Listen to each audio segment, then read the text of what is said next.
안녕하세요. 잇 바이블입니다.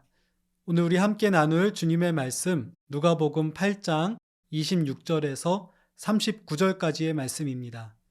주님 말씀 함께 읽겠습니다. 그들은 갈릴리 맞은편에 있는 거라사 지방에 닿았다. 예수께서 무태 내리시니 그 마을 출신으로서 귀신 들린 사람 하나가 예수를 만났다. 그는 오랫동안 옷을 입지 않은 채 집에서 살지 않고 무덤에서 지내고 있었다.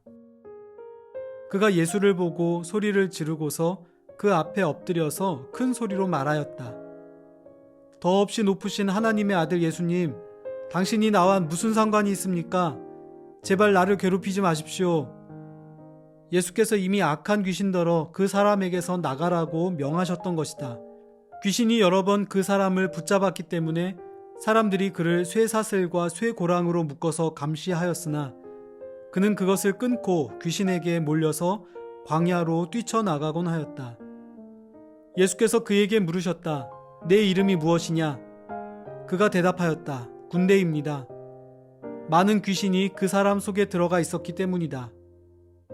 귀신들은 자기들을 지옥에 보내지 말아달라고 예수께 간청하였다. 마침 그곳 산길슬에 노아 기르는 큰 돼지떼가 있었다.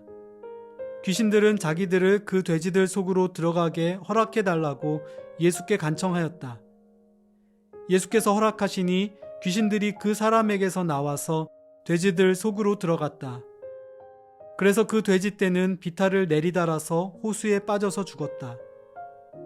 돼지를 치던 사람들이 이 일을 보고 도망가서 읍내와 촌에 알렸다. 그래서 사람들이 일어난 그 일을 보러 나왔다. 그들은 예수께로 와서 귀신들이 나가버린 그 사람이 옷을 입고 제정신이 들어서 예수의 발 앞에 앉아 있는 것을 보고 두려워하였다. 처음부터 지켜본 사람들이 귀신 들렸던 사람이 어떻게 해서 낫게 되었는가를 그들에게 알려주었다. 그러자 거라사 주위의 고을 주민들은 모두 예수께 자기들에게서 떠나달라고 간청하였다. 그들이 큰 두려움에 사로잡혔기 때문이다. 그래서 예수께서는 배에 올라 되돌아가시는데 귀신이 나간 그 사람이 예수와 함께 있게 해달라고 애원하였으나 예수께서는 그를 돌려보내시며 이렇게 말씀하셨다. 내 집으로 돌아가서 하나님께서 내게 하신 일을 다 이야기하여라. 그 사람이 떠나가서 예수께서 자기에게 하신 일을 낱낱이 온 읍내에 알렸다. 살다 보면 마주치기 꺼려지는 장면이나 대상이 있을 것입니다. 오늘 본문에 등장하는 거라사의 귀신 들린 사람도 그런 사람 중에 하나겠지요. 마치 어린 시절 TV에서 보았던 전설의 고향의 음산한 기운이 느껴지지 않습니까? 그런데 오늘 본문에서 주님은 그가 살던 거라사 또는 가다랴를 거침없이 찾아가셨고 그의 파괴된 인격과 영혼에 새로운 일을 하십니다. 이 사람은 원래 이 마을 출신이었지만 어떤 이유에서인지 귀신에 들리고 말았습니다. 그 이후 그의 영혼은 심각하게 파괴되었고 삶은 뒤죽박죽이 되었습니다.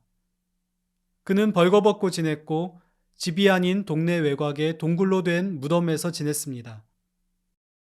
사람들은 이런 그를 가까이 하지 않았고 부정하다는 낙인을 찍었습니다.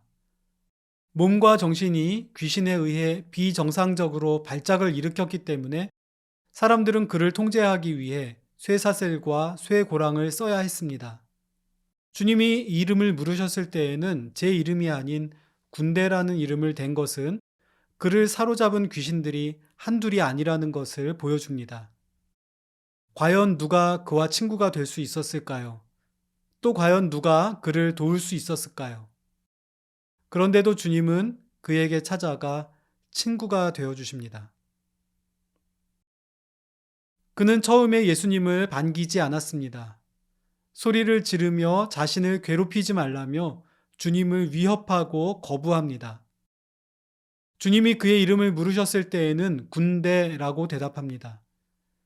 그의 영혼을 사로잡은 귀신들은 이런 식으로 이 불쌍한 사람에게서 주님을 떼어놓으려 애씁니다. 그렇지만 주님은 이 사람 사랑하기를 포기하지 않으셨습니다.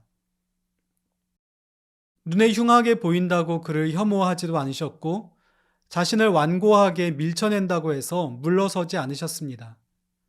강한 군대 같은 거대한 악의 세력이 그를 지배하고 있었지만 물러서지 않고 주님은 이 불쌍한 사람을 끝까지 사랑하셨습니다. 또 주님은 누구도 손쓸 수 없었던 이 사람의 영혼과 삶에 깊은 영향을 미치고 계십니다. 그를 지배했던 귀신들을 쫓아내셨고 그의 삶을 다시 제자리로 되돌리셨습니다. 그는 다시 옷을 입었고 제 정신을 찾았고 주님 발 앞에 얌전히 앉아 있습니다. 그리고 얼마간의 시간이 흐른 뒤에는 주님의 말씀에 따라 자신에게 일어난 일을 사람들에게 증언하기 시작합니다. 주님은 사람을 변화시키십니다. 죄 때문에, 악한 영들 때문에, 세상의 악 때문에 상처받고 왜곡되고 무너진 영혼을 주님이 고치십니다. 그런데 본문을 읽다가 보면 뜻밖의 장면이 보입니다. 그의 주변에 있던 이웃 사람들의 반응입니다. 그렇게 무서운 고통에 시달리던 한 사람이 치유된 모습을 보고서는 반기거나 기뻐할 만도 한데 오히려 두려워하고 있습니다. 사건의 내막을 좀 더 상세히 알고 난 뒤에는 온 마을 사람들이 찾아와 제발 자신들을 떠나달라고 주님께 간청하기까지 합니다. 귀신들이 나가면서 잃어버린 돼지떼 때문에 생긴 경제적인 손해 때문일 수도 있고 주님이나 지금 일어난 일에 대한 막연한 공포 때문이었을 수도 있습니다. 어느 쪽이든 그들은 덜 중요한 것 때문에 정말 중요한 것을 보지 못하고 있는 것입니다. 주님이 계시는 곳에 놀라운 일들이 일어났습니다. 처음에 사람들은 회피했고 기대도 안 했지만 그래도 주님은 거기에 가셔서 그분의 일을 하셨고 거기에 놀라운 일들이 일어났습니다. 오늘 우리의 삶에도 주님의 손길이, 그분의 사랑이, 그분의 기적이 필요합니다.